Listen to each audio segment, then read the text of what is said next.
Fruit trees in a garden are awesome. Unlike lawn, you can get food from them. Welcome back, casual gardeners. We're going to talk all about planting fruit trees in your garden and making it a little bit of a private orchard for your pleasure and nutrition. When should you plant a tree? The best time in my climate to plant a tree is in the spring. And ideally, you want to start with a dormant tree. So, see all these leaves? Of course, you don't. There aren't any. This tree is dormant. The second best time in my climate to plant a tree is in the fall.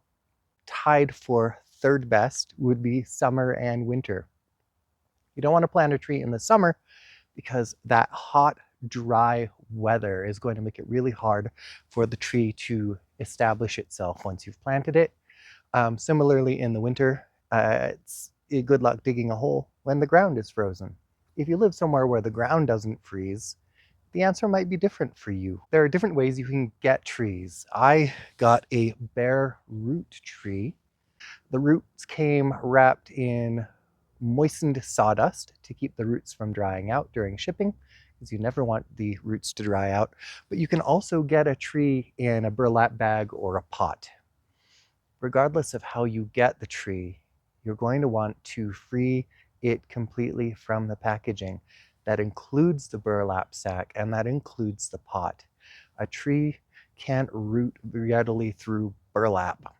So you can't just drop your burlap bag in the ground and be like, grow tree. Because I got my tree bare root, I needed to soak my roots before I planted my tree.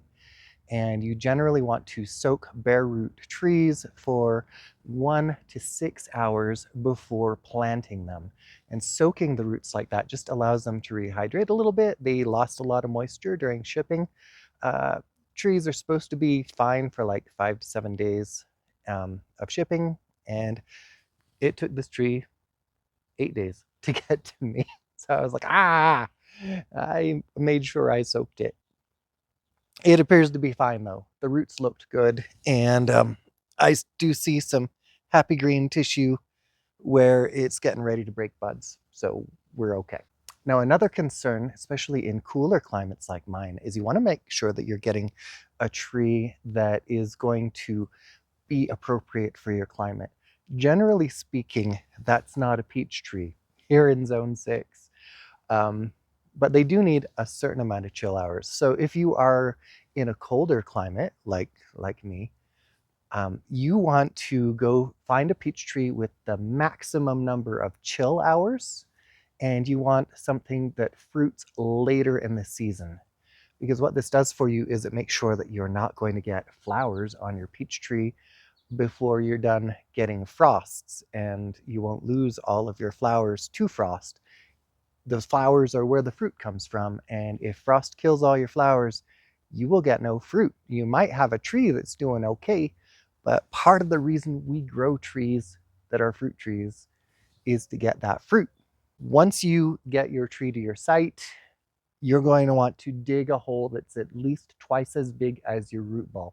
I don't have footage of that, unfortunately, but because it was a long process. But this whole ring, I actually dug up over a foot deep and turned everything over because it was lawn.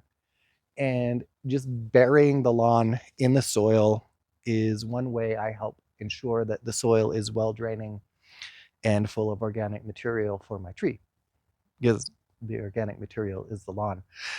In a little bit, I am going to come back and I'm going to mulch over this as well, which will help my tree further become established. That's really the primary purpose of the ring. A ring's not going to keep the grass out of your tree. Look, you can already see grass all the way through this crack here. But what a ring will do is it'll keep your mulch around your tree.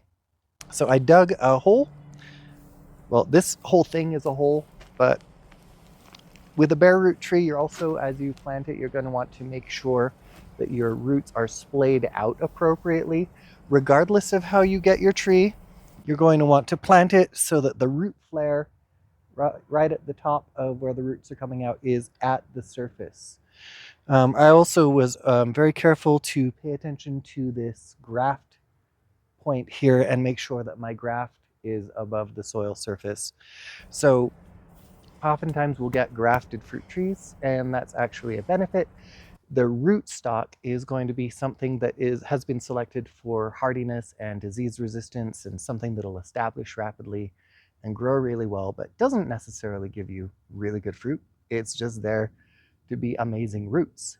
And then on top of that, you'll get grafted scion wood that maybe isn't the hardiest stuff, but it's going to give you amazing fruit. And then you put those together and you get super tree.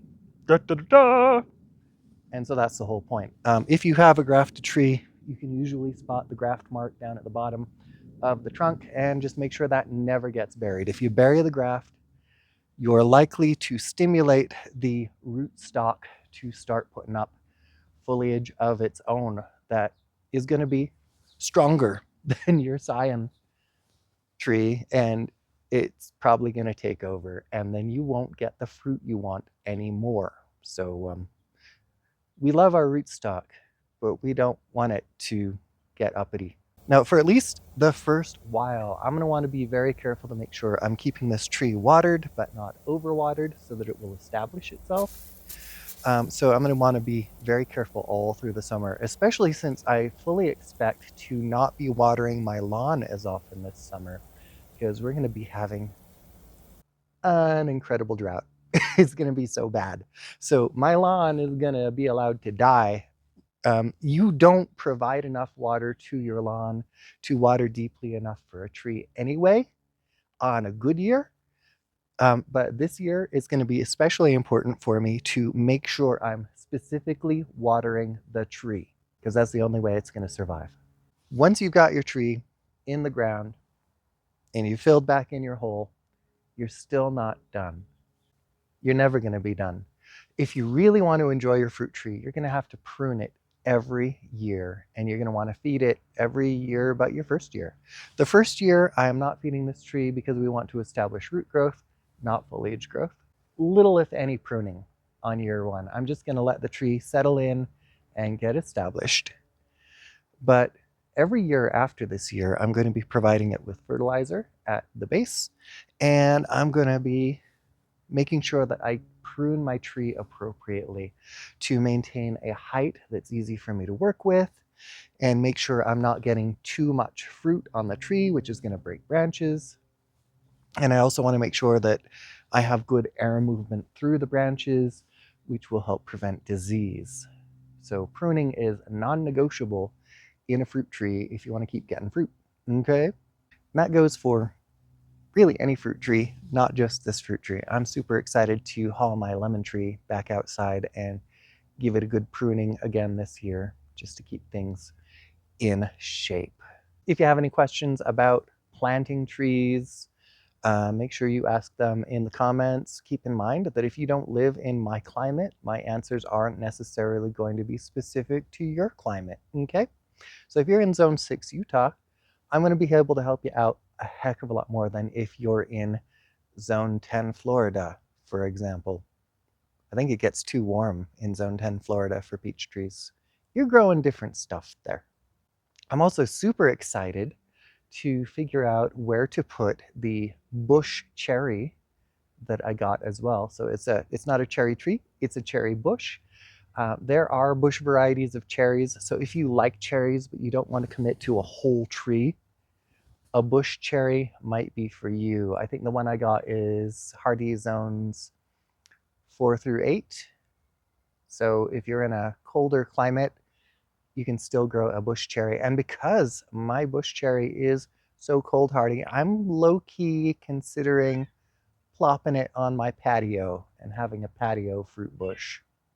We're going to see how that works out. Make sure you've liked this video. If you liked it, subscribe to my channel if you want more useful tips and just to watch my garden grow along with me. Thank you so much for joining me in my garden/orchard today. I hope you have a wonderful time in your run.